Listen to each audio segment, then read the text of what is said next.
Now I bring you ladies to the last person we got to talk about, and that's that damn Lance. And my man was in so much pain. Children going in different direction. He was doing anything he could to f the taste of Mia out of his mouth. And the more he done that, the more he saw Mia. The more he tried to get Mia out of his mouth, the more he saw her. And in the end, it came full circle with that beautiful Barbados dark-skinned lady that wound up dating him. I'm assuming they're going to date.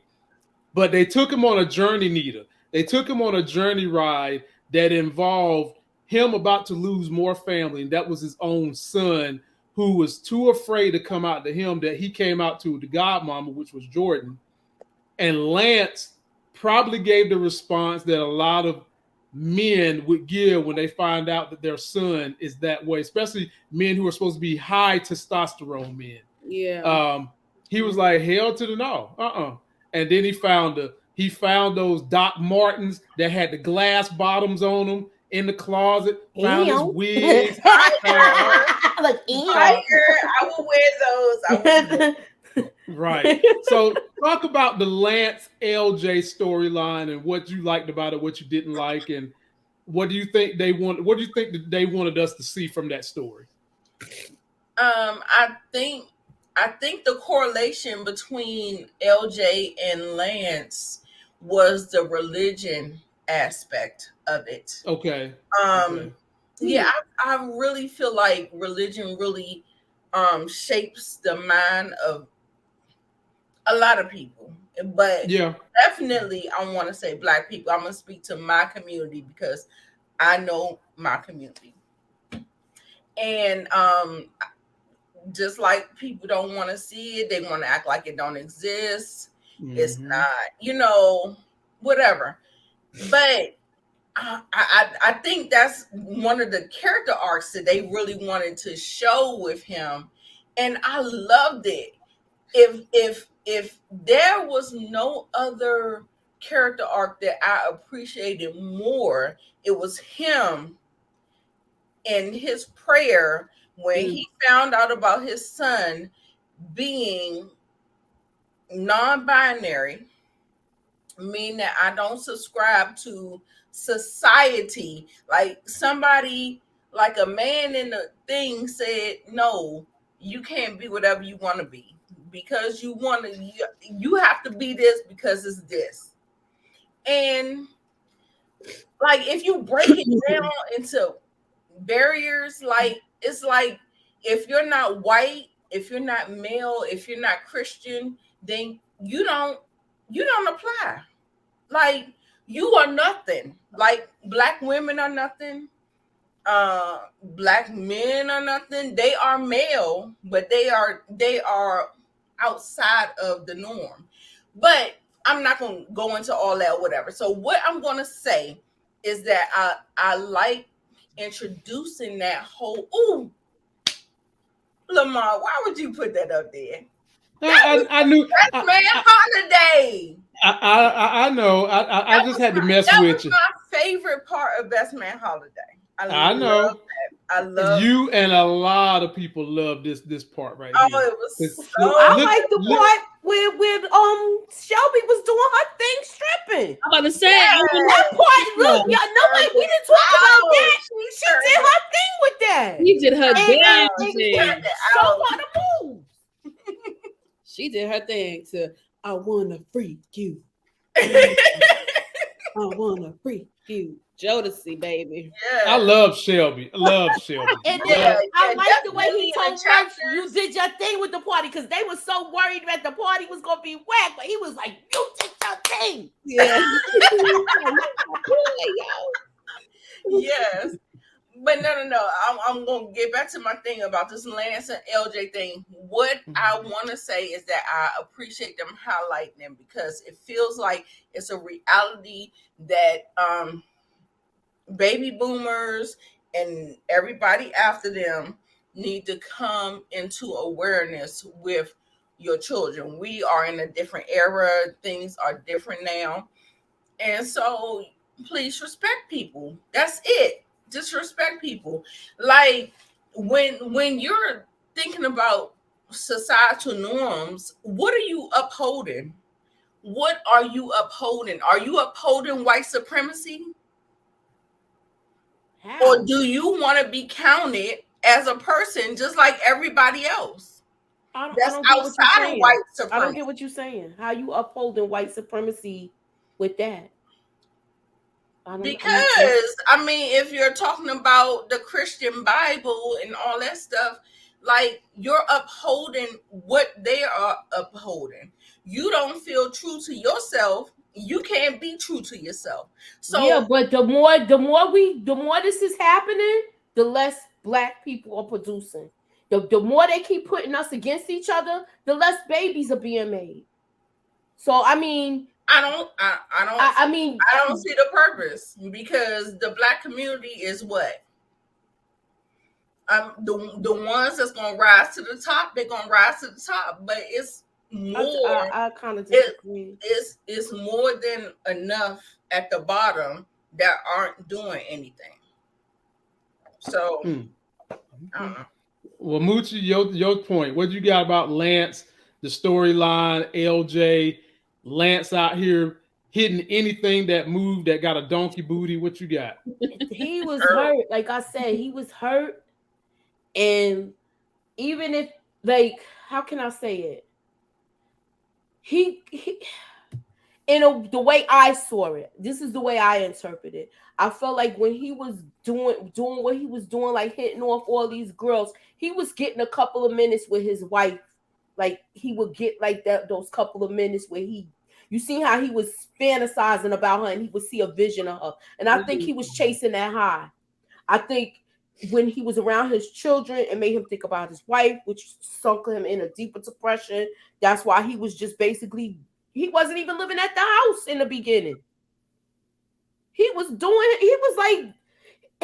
not even himself. Even his boys was saying it.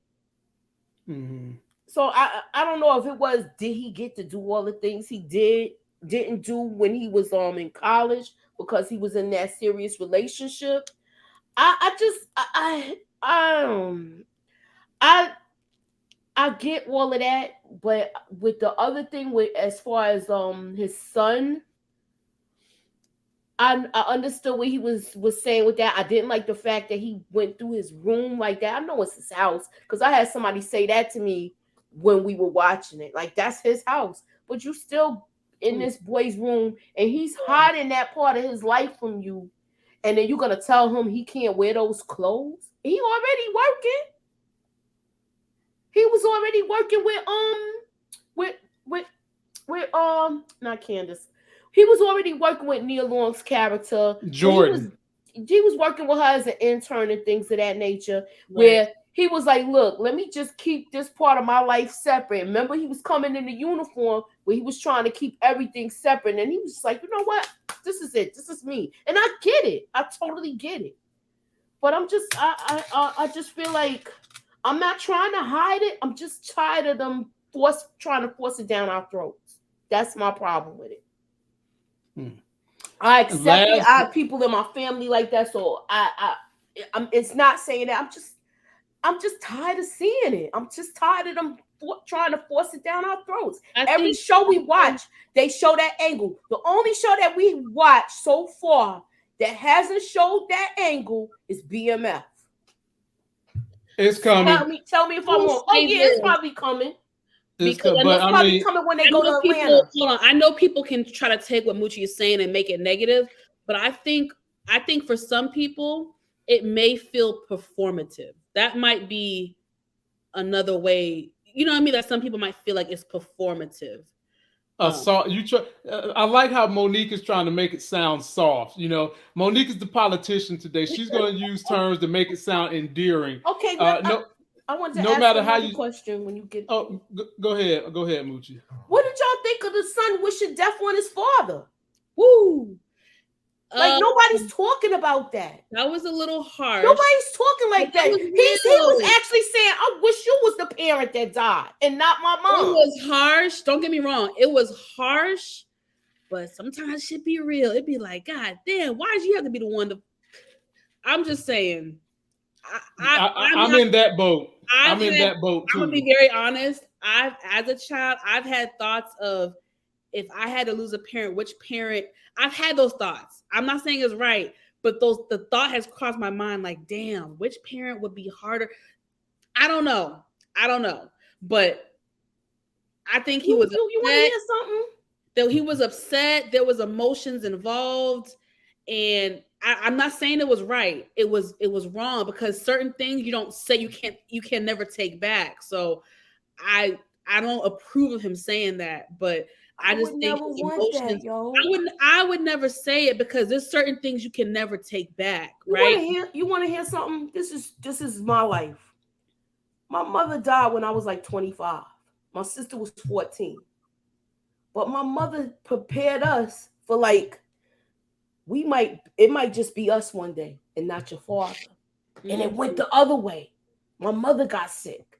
Mm. And when my mother died, everybody thought somebody was going to take my sister. My father was like, no, I got her. That's my daughter. And he still raised, well, I was grown, but he still raised my daughter, my sister and all of that and worked and kept the job and things of that nature. He took care of us real good, but I would never want to say something like that. Yeah, I would never say it. I just don't get it. I used to have dreams about my mother, and you know how you wake up when you want to go back and dream the dream because you want to see that person. That's what he was getting. Like you understand what I'm saying? Like if I do this and I get this feeling, I get my wife back for 5 minutes. That's where I'm going with it. And and that's how people do. That's how some people that was his thing. He was chasing a high because he was seeing his wife. Yeah. Mm-hmm. I still feel like in that moment, yeah, he shouldn't have said it. It was wrong.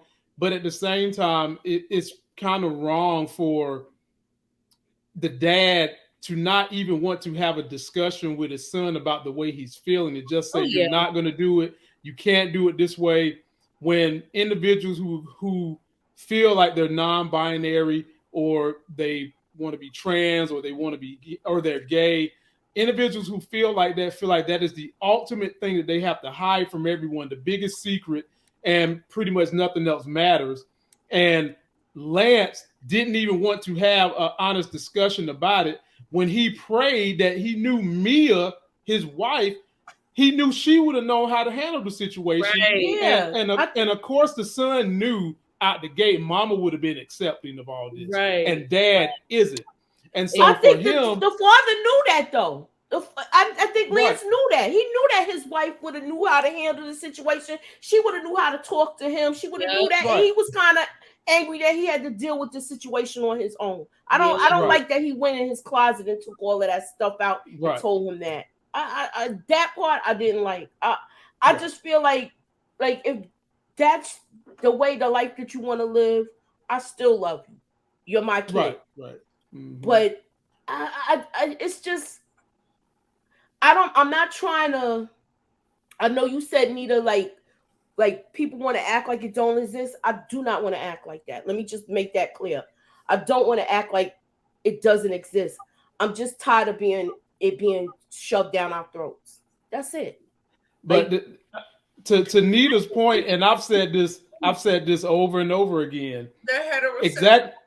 Exactly what Moochie just said is what white people were saying in the 80s when they would see the Jeffersons, when they would see a black dude on a show with a bunch of white people. That's the same thing that they were saying. That's exactly what they were saying. That's true. And that's why I'm just saying, it's kind of soften your heart to it. But I get where there are times, Moochie, when it seems like it's just jammed into the story for no reason. I don't feel like this was one of those occasions, because I get what you're saying. Like, it seems like sometimes instead of having a script, these people exist. They exist. Right. No, I know, but I do think sometimes Hollywood. How do I the best example I can give, and this is those that used to watch it. If y'all used to watch Scandal and How to Get Away with Murder, they used to jam pack a lot of sex scenes in, like, the gay sex scenes, and I just felt like Hollywood has a way of, when there's a new wave of something, they overindulge in it. So overcompensate. They overcompensate for something that they should have been. They did it for Black people as well. It becomes a thing of, okay, do you have them in here? Just okay, the one token Black friend. Okay, let's right. Come on, they did the same thing with that with shows. I'm not speaking for everybody, because there are some people who are anti. You know, I mean, they're haters and they're in their own category. But I am speaking to people who have no problem with it, but maybe might feel like it's performative, or they're treating it like it's okay, we're gonna have the one token Black. Like, I'm just speaking to those people who may not be able to articulate it in a certain way, who don't want to come off hateful or anything. But I understand, because Hollywood, again, they do, when there's a new trend or a new thing or a new whatever, they do hop on it and they do ride the wave. So no, I understand what you're saying, Monique, but I feel like no, the way it is said like I don't want to see it no more. Do you think that's how I said it? Sounds like. You think that's how I said it though? I'm asking you. That's kind of. Why do we have to keep saying it though? Why? We already know we accept it. Because now it's a part of mainstream, it's a part of society, and they want it to be accepted. So in order for it to be accepted, you have to show it. They have to show it, and they're showing it, you know, how they're showing it. But you don't have to. You don't. Kids shows. Well, I mean, everywhere we go, it's a bit too much for me. Mooch, everywhere we go, someone in the LGBT community is represented on every block you walk into. So I get it. I totally get it. But it's just like sometimes it feels like it's being forced. And you felt like it was forced in this show. I felt like at this point, you feel like it was like random, it came out of nowhere, it was unnecessary. What? I just feel like I get it. I accept it. But it's like, why do they have to keep showing it? Because they are representation group in America. I agree that it exists, but so people can't have representation of themselves. They could have representation of themselves. When you watch Will and Grace, you knew what was going on with them, right? Yeah. But did they was they flamboyant like that? Separated. You want them separated? No, that's not what I'm saying. That's not what I'm saying. That's not what I'm saying. Okay. I mean, I know that's not what I'm saying. It's to me, anytime it's some pushback, everybody want to sit here and say you shaming or I'm well, somebody said I was a dinosaur of a way of thinking, or they didn't say it, but they said that's extinct or whatever. But I'm just getting it. No, you represent a big part of society, so it's like every show we watch. Just say it comes. But why not? Because every show, the other people wasn't. I could do without seeing the male and female sex scenes too. Just tell me. So it's not even that. It's not even so much that. That's how I feel about power. That's how I feel about power. Yeah. But the thing is, though, it's hard to tell a story that it's hard to tell any story without two people connecting with each other. Unless you're just doing some kind of a show or a scary movie where somebody's locked in the damn trunk of the car and he's solo. Usually, most stories relied around the connection and a romantic connection between man, woman, and nowadays on screen, because of the representation in society, men and men, women and women, non-binary with non-binary, gay, straight. That's all the representation of what we're doing today. But I agree, what Moochie is really trying to say, and I understand to a degree, is that sometimes it feels forced. There are times when it feels forced. To me, I have to agree. I don't agree with I'm scared to say that because I don't want someone to misconstrue what I'm saying. But Like I said, Monique, hold that point. Let me give the example. So, like I said, same. But I gave an example the same way I said when it came to Hollywood, and you started to see, oh, the one black. I mean, it's like in the '90s, like, oh, the one black friend and the one black high school student and the one black. That's what I'm trying to say. Just sometimes it can feel like it is, to me, performative. They just do it because it's what we're living in now, and I get it. Representation is very important. I also think we've gone so long. We went so long without seeing this thing being displayed that now that it's on display, people have to get used to it. This is the reality. This is where we're living in. This is people's real lives. Representation is important, but I just think sometimes Hollywood has a way of overdoing it when it comes to certain trends. I agree with you. Certain topics, certain whatever. Sometimes Hollywood has a way of overdoing it. I feel that way about sex scenes. I'm like, do we have to have a sex scene right here? Like, that's just how I feel in general. But I don't want anyone to misconstrue what I'm saying. I had no problem with it. I knew, to me, it was a very Hollywood thing to do. Them to put it in this series. I was okay with it. It made sense. It's real life. I know people that are non-binary, so it's whatever. To me, it's whatever, because this is the world we're living in. This is what it is. We have to just strap up and get on board with it. It is what it is. We're not going to be able to change it. It's not going to go away, people. So you have to embrace it. It is what it is. Love on each other, respect people, and keep it pushing. I mean, don't get me wrong. I watch every show and continue to watch it, but I'm standing on what I said. I'm not gonna change my mind. This is how I feel, and I hope I don't offend anybody. But even some of the people I know that's in the life, they say they doing a bit too much.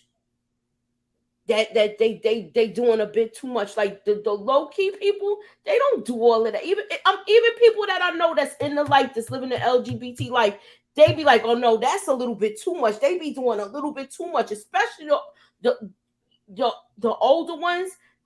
It's I don't know. Maybe I am a dinosaur, extinct, whatever. I don't know. I don't think I'm thinking like a white person, if that's what you're saying. Whoever it is, but it is what it is. I'm gonna stand on what I say 10 toes down, and it is what it is. I'm not backing off. They do it in every show. I feel like sometimes it's forced. I don't like how they doing it in cartoons and stuff like that. I feel like I don't like it. Well, that's a decision you make. That's your decision. I'm not disagreeing with it or anything. It's like Monique said, Hollywood gets some things late, and when they get them, they try to overcompensate for them. Mm-hmm. They done it with black people. They did it with sex, and they ain't never stopped the sex. Okay, and like you said, Lamont, they done it with black people. They exploited us, right? Mm-hmm. Yeah, the next thing was the interracial relationships, right? After the black people came on TV, the interracial relationships. But how do you? Now it's this. So I guess how is it exploitation though? Because at the end of the day, the more that happens, the more that those people in those groups are getting paid. So you feel like that's exploiting them? No. I feel like with certain shows, they didn't show back in the 70s. Certain shows they did not show us in a good light. They did not show us in a good light to Bill Cosby. That's exploitation. That's definitely exploitation. Yeah. So that's in the beginning, when they was first starting to show black people on the screen, you either saw them as a drug dealer, a pimp, a whore, or a drug addict, or a butler, or exactly, or a butler or a maid. So I'm just saying, I just like, I don't know. I guess I pissed Nita off with she don't want to be on camera, but I don't look. I'm standing with mine. I'm standing on it. It's me. That's how cool. I am. I apologize if I offend anybody. I'll leave it at that. It is what it is. At the end of the day, Moochie, like Monique said, it's not gonna stop. So I mean, even if you don't like it and you're gonna stand on that hill, you're gonna be fighting the hill for a long time because it's not gonna. It's probably gonna get worse. And at the end of the day, there's the number of people in that community supersedes the Black minorities. So we're 13% of the population in America. The LGBT community is more than that because you've got some of us in their community. You got Latinas in that community. You've got white people that make up a great number in that community. And so it's like she said, even if you don't like it, that's where we're going in Hollywood. And, you know, I'm a supporter of the community. And even I'm going to sit here and say, sometimes in certain stories, it feels like they do force the story more than tell the story and let it fall into the story. And that's what Moochie is really trying to say for those that don't understand what she's saying. Thank you. Yeah. So, ladies and gentlemen, we out of here on that. I'll let people get last words before we go. Monique, we'll start with you. Any last words you want to say to the people? And let me give the people an update. Oh, Lord. On the shows we're going to be doing on this channel, ladies and gentlemen. So, I'm going to be doing BMF. Ooh. I'm going to be doing Godfather of Harlem. I'm going to be doing Your Honor. And I'm going to be doing Last of Us for all of y'all that want to join us live, watch my trailer breakdowns and watch my reviews, all that good stuff. So far, this is my BMF roster, and I'm trying to keep my rosters kind of a little bit different. I got BMF I'm going to be doing Saturday nights at 9 p.m. What? So get your clocks, get your popcorn ready. Saturday. The show come on Friday night. What, Lamont? Okay. Does it not come on Friday night? Oh, yeah, move to Friday. Yeah, move to Friday. Yeah. So the next day, we doing the live stream, 9 p.m. Saturday. And right now on that roster, I got Jay, Moochie, and Nita.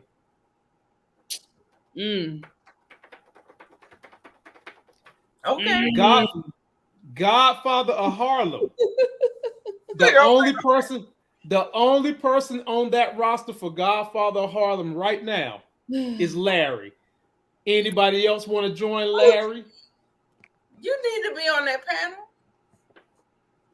Okay. And but then I got on that panel? Just Larry. With what show? Godfather of Harlem. Are you serious? Yep. But let me tell. Oh, you know what? You know what? I'm wrong.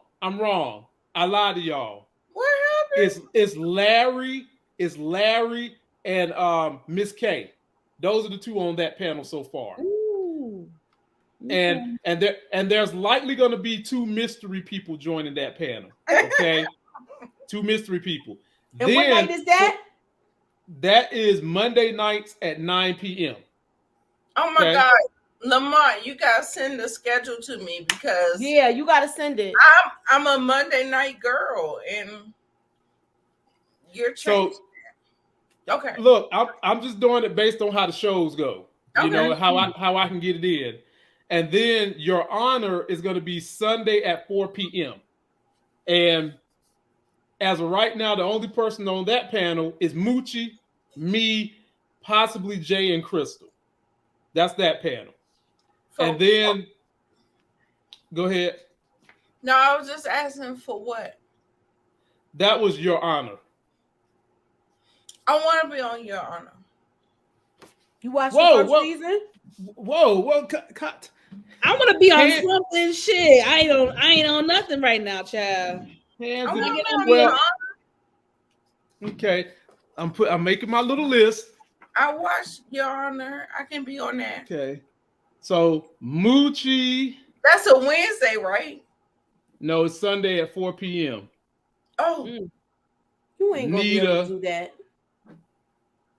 Who? Okay, yeah. Okay. So Moochie, Nita, Jay, me, and Crystal. Okay, so then that just leaves the new HBO show that's coming out. That's going to be on Tuesday nights at 9 p.m. And so far, nobody's on this panel. The Last of Us. That's what I'm gonna be doing at 9 p.m. on Tuesday. And when that start? That starts the same night as Godfather of Harlem. Now, I will say this to the people: we got some new blood that might be on that panel. Struggle Reviews might be on that panel, and then my homie LB Watch With Me might be on that panel, and the One Take Big Dog, y'all like One Take Big Dog, he might be on that panel. So the only person that we got to put somewhere on something is Monique. So Monique, out of this schedule of a Saturday night, a Monday night, a Sunday at 4, and a Tuesday at 9, how can I hook you up? You know, Saturday she gonna be dipping it and doing it. Damn. She gonna be dipping it and doing it Saturday. Hey. We'll talk offline, but if this is a possibility, I may have to alternate between BMF and Your Honor if I have it my way. But we'll talk offline. I can see what type of convincing I can do. But okay, so, somebody in the chat asked, are you doing Bel Air? Yes. But that don't come on till February. But yes, I will be doing Bel Air. I'm concentrating on January. Right. And really, if I'm keeping it real, Nita, there's really 3 more shows that could be covered in the month, but I can't do all that now. I ain't no octopus, okay? I ain't got the 2 hands. Look, I got the 2 arms. Just like, look, hand me the ball, coach. Hand me the ball. No. Well, let me give it to you because the Mayor of Kingstown, y'all. That is when I say that's a good show. Damn. That show is fire. Shouts out to Jeremy Renner. I hope he's okay, by the way. Yeah, he was in a bad accident on the snowplow. Yeah. But Moochie, Mayor of Kingstown drops the same night as Godfather of Harlem and Last of Us. What you gonna do? Look, I'm gonna be a TV watching mother father. That's what I'm gonna be, TV watching, taking mother father, so I can have all the theories and all my thoughts and opinions. Yeah. And ladies and gentlemen, when you're a YouTuber, one of the quagmires you get put into is that the live stream is really us doing it for you guys to come check us out, super chat with us, give us your comments. What helps grow your channel is uploading. And so, a lot of us, you have to upload something along these breakdowns if you want to grow your channel properly. And you get stuck because if you're doing too many shows, it's hard for you to do a breakdown for different points in the individual show when you've got to keep up with other shows too. So I encourage you to support all these wonderful content creators as they might be doing shows differently from what I'm doing, and we're doing shows differently from what they're doing. Support them. You love us. You like us. Give us some of that time you guys got as we try to bring you this content. And Nita, do I count you off BMF Saturday night and just leave you on Your Honor Sunday? Because if that's the case, Momo can jump in your spot right now. What time? He said on Saturday. BMF is Saturday 9 p.m. I can do it. Okay. That's the one I'm calling that one too. I just need you to send the schedule and let me know what I'm on. And yes, I watched Knives Out. Lenore Wilson. It was the bomb. He throwing it, and I'm like, oh, I'm gonna take it, but. But you don't know you don't know you gonna show up, huh? What else you got? Like what else you got? That's all I got. BML Saturdays at 9. Okay. Godfather of Harlem Monday at 9 p.m. No. Your Honor Sunday at 4. I can do that. Oh, I got you on that one already. Okay. I already got you on that one. So that's why I'm saying give up the BMF and let Momo have it. Okay. So there you go. So Momo, you own. Thank you, boo. Love you. I'm sad though because I was looking forward to Your Honor, baby. Talking. We'll see. I want to see how they work this, because the way last season ended, I want to see how they dig in with this, because I tell you what. Let's do it like this then. Let's do it like this then. Okay.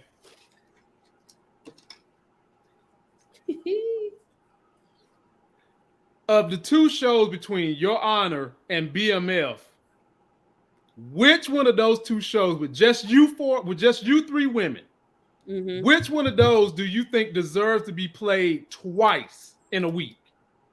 Your BMF. Your Honor. Okay, break the tie, Nita. Twice a week. Twice a week. Twice. BMF. The show that has a stronger storyline and plot and hoops. BMF. Your Honor. Your Honor, we don't know where this is going, so I'm going with BMF because you still got real life. I like it. You still have real life to what they're doing on the screen, so I feel like it's stuff to talk about, especially once they put that documentary out, because we don't know. Okay, and let's see where it goes. So. Yeah, that's true, but still, given my audience, probably of the two, BMF would probably be a better story, just given my audience. Okay. And if we do BMF on Wednesday at 9 p.m., we'll get to see Nita on both reviews. We'll see Nita on Your Honor and BMF, unless Wednesday's bad for you too, Nita. I'm good. Okay, so there you go, ladies and gentlemen. That is the schedule. The only nights I'm going to be taking off is Thursday and Friday. Wednesday is BMF. Nita Moochie is on that crew. Tuesday's Last of Us. Sunday is Your Honor. And Monday is Godfather of Harlem. Larry and Miss K. Boom. There you go. Let's make this thing happen. Let's make this thing happen. And we're going to make some fun. And what else are y'all covering? Nita, what else are you going to be covering in the next couple of months besides BMF and all this stuff? No, I'm going to be covering everything. I have a lot of top 10 lists of 2022. Like, already released the worst of 2022. We're going to be doing the best, most anticipated, all those things, all that stuff. She loaded. And Moochie, what you got coming out on your channel? What you gonna be doing this I've been getting DMs, everybody asking me about Kaleidoscope, so we're gonna talk about it, y'all. We're gonna talk about Kaleidoscope. I'm getting something together. I've been out of town, but I will be back tomorrow and we will be talking about something. It's just a matter of what time I'm gonna go. So that's all that is. I know I'm doing Kaleidoscope. I know I'm doing Your Honor. I know I'm doing BMF. Definitely Godfather of Harlem. Those are shows that I did last year. And I'm ready to hit the ground running once I get back home. Cool. And Momo, what are you going to be doing with your social media this season? There's a lot of shows coming up, so I need to look at the roster and see what's going to be on my roster. So everybody stay tuned while I figure it out. And just a shameless plug, I am on the road to 1,000 subscribers, you guys. So please support me. If you're not following me already, please follow me, support me. I appreciate it. I'm trying to get there. So just hang in there with your girl. Ladies and gentlemen, you heard us. Show the ladies some support. That's going to do it for me tonight.